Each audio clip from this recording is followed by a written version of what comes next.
Hey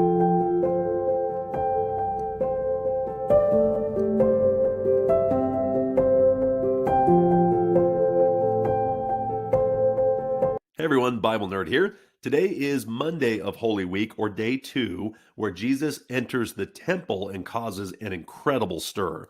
So let's read the account that is in Mark. This account's actually in all the gospel. Luke's is probably the shortest. I think it's only 4 verses in Luke. But let's go to the account according to Mark. We go to the 11th chapter. Let's go to the 15th verse.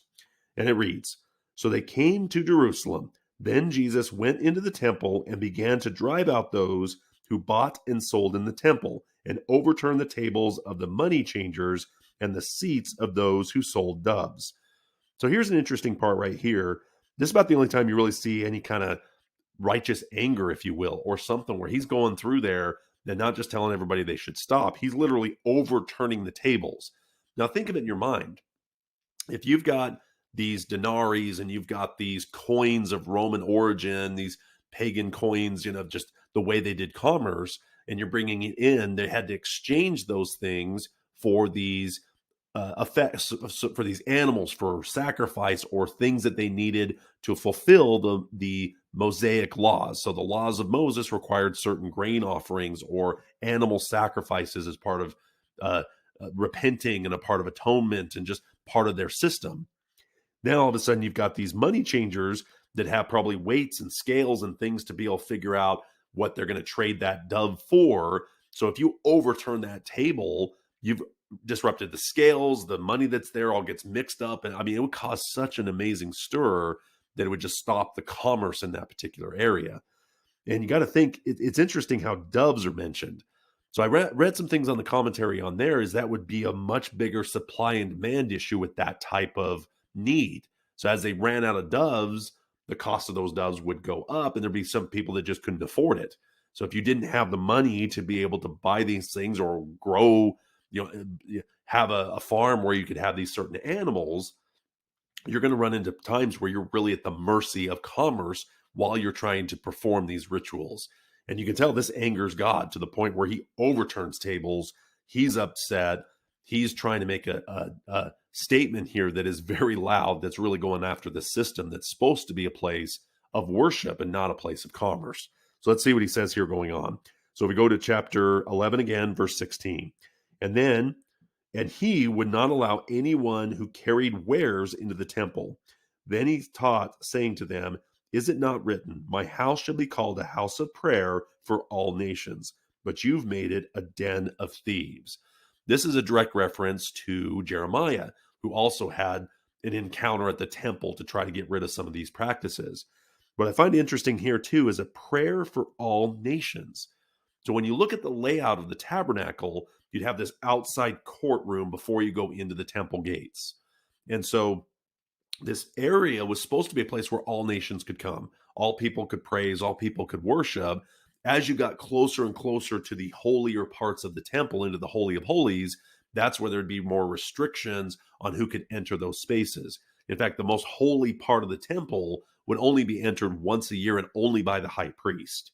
And if he had done anything wrong, there's stories of basically where he would die inside of there, and they actually would hook a rope to him with bells to hear him moving around to make sure that he didn't do something wrong and passed away inside the temple. So then they could have the rope and kind of pull him out. So nobody could go in this space unless you were sanctified, holy, followed all the rules to get into that Holy of Holies. But as you back out and go into the courtyards, this is where everybody could enter. This is where people were able to go and praise God outside of the temple. So by turning it into this area of commerce, by turning this an area of supply and demand, by turning this into an area where you couldn't enter or do certain rituals because you didn't have the money or didn't have the exchange, it just shows how much that angered what God wanted to see. You also see in the Matthew account, there's an interesting little, let me jump to that real quick. Let's go to Matthew. It is chapter 21.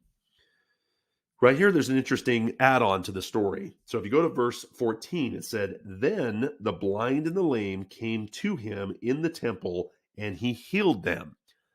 I wonder why that's added. And I start thinking, okay, So if you're somebody who's blind and lame, you may not have the money to buy the dove or buy the ram or the goat or the whatever animal you needed, the grain, the wine, whatever you needed for those rituals, because you were unable to do that. So maybe this is the first time they were able to be brought in there. And I love the fact that he said he healed them. But when the chief priests and the scribes saw the wonderful things that he did, and the children crying out in the temple and saying, Hosanna to the Son of David, they were indignant. Then they said to him, Do you hear what these are saying? And Jesus said to them, Yes. Have you never read, Out of the mouth of babes and nursing infants, you have perfected praise? This is a wonderful reference to one of my favorite Psalms, Psalm number 8. It's a it's a psalm that really puts our existence into perspective. God created everything seen and unseen, the cosmos, just the whole thing, and yet created this little dirt creature, Adam, breathed into him life and gave him authority over this creation. That just a step below the angels, he allowed these creatures to be part of that creation to the point where he cares and loves for them. So I love this reference to Psalm 8 right here in the story as Jesus is cleansing the temple of these commerce area that was supposed to be a place of praise and worship. So now I'm going to go to the Luke account, and it is in chapter 19. And again, it's a short little reference, but I think there's little nuggets in this as well, starting in the 45th verse. Then he went into the temple and began to drive out those who bought and sold in it, saying to them, Is it written, My house is a house of prayer, but you've made it a den of thieves? This den of thieves concept is in all of them, and it's a strict, really big reference to Jeremiah. So there's a story within Jeremiah as well that really talks about turning that into a den of thieves instead of a place of prayer. In the 47th verse here. And he said, and he was teaching daily in the temple, but the chief priests and scribes and the leaders of the people sought to destroy him and were unable to do anything, for all the people were very attentive to hear him. So you'll see that this is a reference that there's many times after he keeps visiting the temple. So you got to think that every time he's showing up, he's kind of disrupting what's going on. And obviously, if you're disrupting the commerce that's going on, you're going to upset some people. A lot of the priests that were there were making the money and owning the farms and owning the land that was producing the animals that they were making money on. So if all of a sudden Jesus keeps showing up during this Passover week, it's disrupting that whole thing leading up to Passover.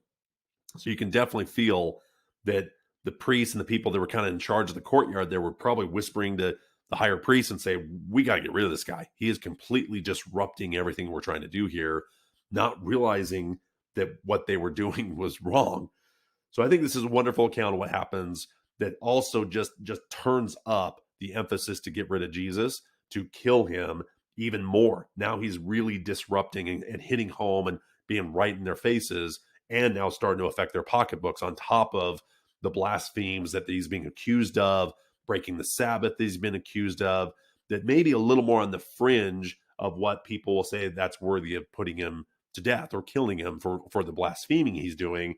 Now he's getting even more people. So you can see this week is just ramping up, and how it goes so quickly from praising him as he's walking in to yelling, crucify him only a few days later. So I think those are wonderful accounts.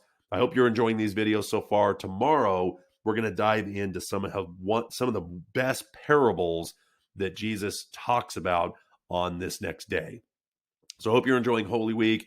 God bless, and we'll see you tomorrow.